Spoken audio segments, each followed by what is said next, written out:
جب اکبر نے دین الہی نکالا تو حضرت مجدد الفسانی علیہ رحمہ اس کے مقابلے میں آیا. آپ جانتے ہیں وہ تاریخ. تو اس نے کہا تھا کہ السلام علیکم یہ مسلمانوں کا شعار ہے. تو ایک نیا لفظ لے کر آتے ہیں. جب بھی کوئی کسی کو ملے تو اس کو کہے اللہ اکبر, وہ بھی جواب میں کہے اللہ اکبر. یہ اپنی طرف سے وہ نئی چیز لے کر آیا. لیکن اسلام نے السلام علیکم کیوں رکھا ہے؟ تو اس کا ایک فلسفہ ہے, اور وہ کیا کہ جب کوئی مسلمان کسی دوسرے مسلمان کو ملے تو وہ کہے السلام علیکم. اس کا مطلب ہے تیرے اوپر سلامتی ہو. تو گویا وہ ضمانت دے رہا ہے کہ میرے بھائی, تیری جان, تیرا مال, تیری آبرو, تیری عزت میری طرف سے محفوظ ہے. میں تجھے ضمانت دیتا ہوں سلامتی کی. اور وہ آگے سے کیا کہتا ہے؟ وعلیکم السلام. اچھا تو اگر مجھے ضمانت دیتا ہے تو تو میری طرف سے بے فکر ہو جا. تیری آبرو میری آبرو ہے, تیری عزت میری عزت ہے, تیرا مال میرا مال ہے, اس لیے میری طرف سے تجھے کوئی فکر نہیں ہوگی. اب ایک دوسرے سے انہیں خطرہ نہیں ہونا چاہیے, ایک دوسرے کو ضمانت دے چکے ہیں, عہد کر چکے ہیں. اور اگر ہم سلام بھی لیں اور جڑیں بھی کاٹ دیں تو میاں ہم نے سلام لیا ہی نہیں, ہم نے منافقت کی تھی. حضور نے فرمایا افشوا السلام, تو میں سلام کو پھیلاؤ. یعنی سلام کو پھیلاؤ گے تو امن پھیلے گا. سلام سلامتی سے ہے, یہ آپ امن دیتے ہیں. ہارون الرشید کے زمانے میں ایک شخص کو سزائے موت کا حکم ہو گیا. تو اس قیدی سے پوچھا سزائے موت سے قبل تیرا آخری حق. اس نے کہا کہ میں بادشاہ سے ملنا چاہتا ہوں. انہوں نے کہا ٹھیک ہے. بادشاہ کو کہا کہ سزائے موت کا قیدی ہے, تو وہ کہتا ہے میں بادشاہ سے ملنا چاہتا ہوں. بادشاہ نے کہا لے آؤ. تو دربار لگا تھا, تو وہ قیدی زنجیروں میں جکڑا ہوا لایا گیا. اس نے کہا السلام علیکم. بادشاہ نے کہا وعلیکم السلام.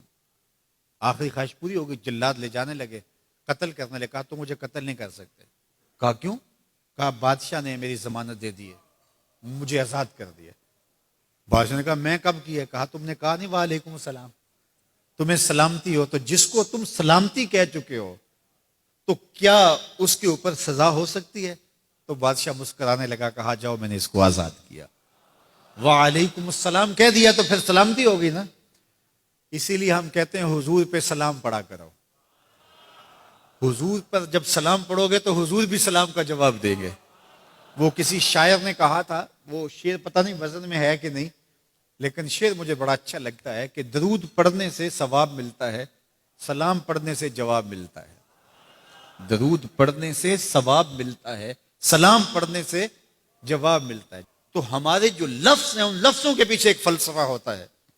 تو فرمایا المسلم من سلم المسلمون من لسانہ و یدہ. اور یہ ہم نے اپنے اولاد کو بچپن سے سکھانا ہے. اگر ہم نے ان کو اعلیٰ ڈگریاں بھی کروا دیں, ان کو اعلیٰ تعلیم یافتہ بھی کروا دیا دنیاوی اعتبار سے, لیکن یہ بنیادی سبق حضور کا نہ پڑھایا, تو پھر وہ اس تعلیم کے باوصف بھی آپ کو آپس میں الجھتے ہوئے دکھائی دیں گے. اعلیٰ ڈگریوں کے باوجود بھی آپ ایک دوسرے کا گریبان ان کو نوچتا ہوا آپ دیکھیں گے, اس لیے کہ انہوں نے اسلام کا یہ بنیادی سبق تو ماں کی گود سے پڑھا ہی نہیں ہے. یہ پڑھانا ہے کہ مسلمان وہ ہوتا ہے جس کے ہاتھ سے اور جس کی زبان سے دوسرا مسلمان محفوظ رہے. مجھے بتاؤ, جس کو یہ سبق اس کی ماں نے پڑھایا ہو, جس کو سبق اس کے باپ نے پڑھایا ہو, تو وہ کسی مومن کی ماں کو گالی دے سکتا ہے, کسی کے باپ کو گالی دے سکتا ہے, کسی کا گریبان پکڑ سکتا ہے, کسی کو تھپڑ مار سکتا ہے, کسی پہ زیادتی کر سکتا ہے؟ کبھی نہیں کرے گا, اس لیے کہ اس کو حضور کا فرمان یاد ہے کہ مسلمان ہوتا ہی وہ ہے جس کی زبان اور ہاتھ سے دوسرے محفوظ ہو. ہم نے یہ سیکھنا ہے اور اپنے عمل کے اندر اس کو داخل کرنا ہے کہ ہمارے رویے اتنے خوبصورت ہو, ہمارا طرز زندگی اتنا خوبصورت ہو کہ ہمارا پتہ چلے کہ ہم حضور کے غلام ہوتے ہیں. ہمیں خوبصورت رویوں کا درس دیا گیا ہے, ہمیں خوبصورت رویوں کو اختیار کرنے کی تعلیم دی گئی ہے. تو ہم اپنے آپ کو دیکھیں اور ہم اپنے دل کو صاف کریں, اپنی زبان کو صاف کریں, اپنی آنکھوں کو پاکیزہ بنائیں, اپنی سوچوں کو عفت دیں, اور دیکھیں کہ ہم کھڑے کہاں ہیں. جس کے 2 دن برابر ہیں, آج کا اور کل کا, تو وہ خرابی پہ ہے. سرخرو وہ ہے کہ جس کے دونوں دنوں کے اندر واضح فرق ہو, ہر لمحہ اس کا بہتری کی طرف چلا جا رہا ہو, تو وہ ترقی کی طرف ہے, ورنہ وہ تنزل کا شکار ہو رہا ہے.